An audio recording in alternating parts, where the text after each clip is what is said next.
পুলিশের নিষেধ উড়িয়ে পঞ্চমীতে ডাক্তারদের মহা মিছিল। আজকে দু জায়গা থেকে তারা মিছিল করছেন। দিনে দুবার ব্যবহার করো স্টপেজ ক্রিম আর নিজেকে রাখো এভারগ্রিন। কেয়াশের আরোমা থেরাপি স্টপেজ ক্রিম আর খুঁজে পাও নতুন আমিকে।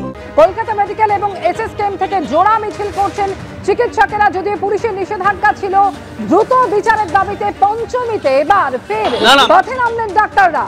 ইতিমধ্যে আপনারা জানেন কলকাতা আরজিকর মেডিকেলের সিনিয়র চিকিৎসক অধ্যাপক তারা 40 জন বন্ধ ইস্তফা দিয়েছেন। আর তারই মধ্যে আজকে চিকিৎসকদের মহা মিছিল, প্রতিবাদ হবে মিছিল।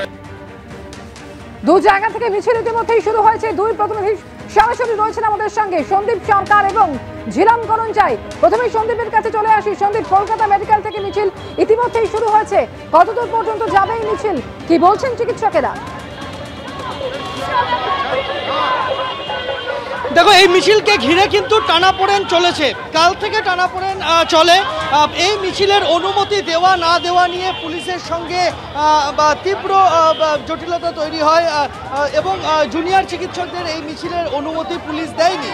পুলিশের তরফ থেকে জানিয়ে দেওয়া হয় যে কলেজ স্কোয়ার থেকে এই যে রুটে তারা মিছিল করতে চাইছেন সেই রুটে দুটি বড় বড় পুজো রয়েছে, একটি সন্তোষ মিত্র স্কোয়ার, একটি কলেজ স্কোয়ার। তাই কলেজ স্কোয়ার থেকে মিছিলের অনুমতি দেওয়া যাবে না।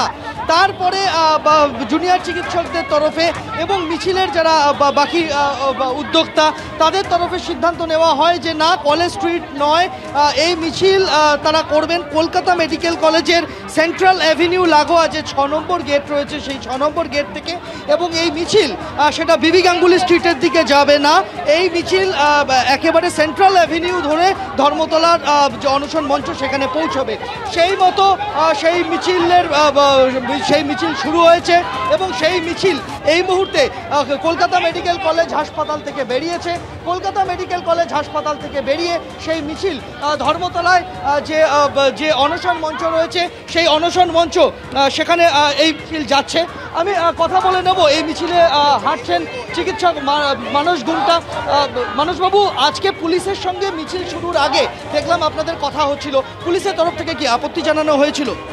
দেখুন, পুলিশকে আমরা এটাই বলছিলাম যে আপনি কোনোভাবেই আমাদের অধিকার বা গণতান্ত্রিক অধিকার প্রতিবাদ করবার অধিকার এটা কেউ কেড়ে নিতে পারে না। আজকে সত্যি কথা বলতে প্রশাসন এতটাই নির্বিকার হয়ে রয়েছে যে যাতে মানুষের এবং চিকিৎসকদের রাস্তায় নামা ছাড়া কোনো উপায় নেই।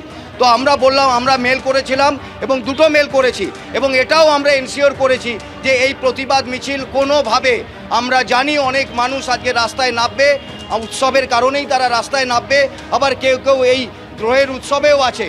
আমরা পুলিশকে বললাম আপনাদেরকে যারা অর্গানাইজার আছে তারা কোনোভাবে রাস্তা বন্ধ না করে রাস্তার এক পাশ দিয়ে মিছিল করে যাবে, সেই জন্য তারা আমাদের বললেন ঠিক আছে বলে পারমিশন দিয়েছেন।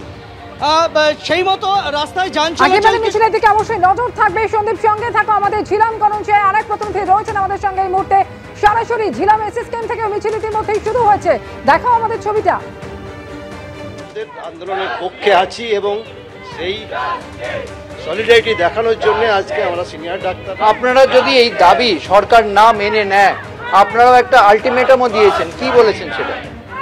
দেখুন, আলটিমেটাম তো আছে, আমরা অবশ্যই রোগীর স্বার্থে সার্ভিস কন্টিনিউ করে যেতে চাই, কিন্তু সেটার সাথে এটাও আমাদের একটা সবার মিলে আমরা চাই যাতে এই সমস্যাটা দ্রুত সমাধান হয়। এই মুহূর্তে জুনিয়র চিকিৎসক কিঞ্জল নন্দ কি বলছেন শোনাবো সরাসরি। অনশন শুরু করেছি।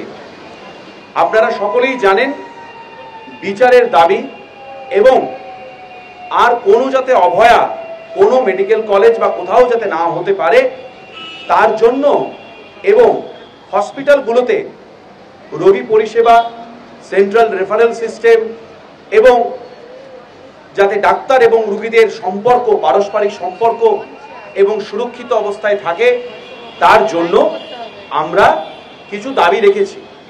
সেই দাবিকে সামনে রেখে আমাদের WBJDF এর ভাই ও বোনেরা তারা আমরণ অনশনে বসেছেন।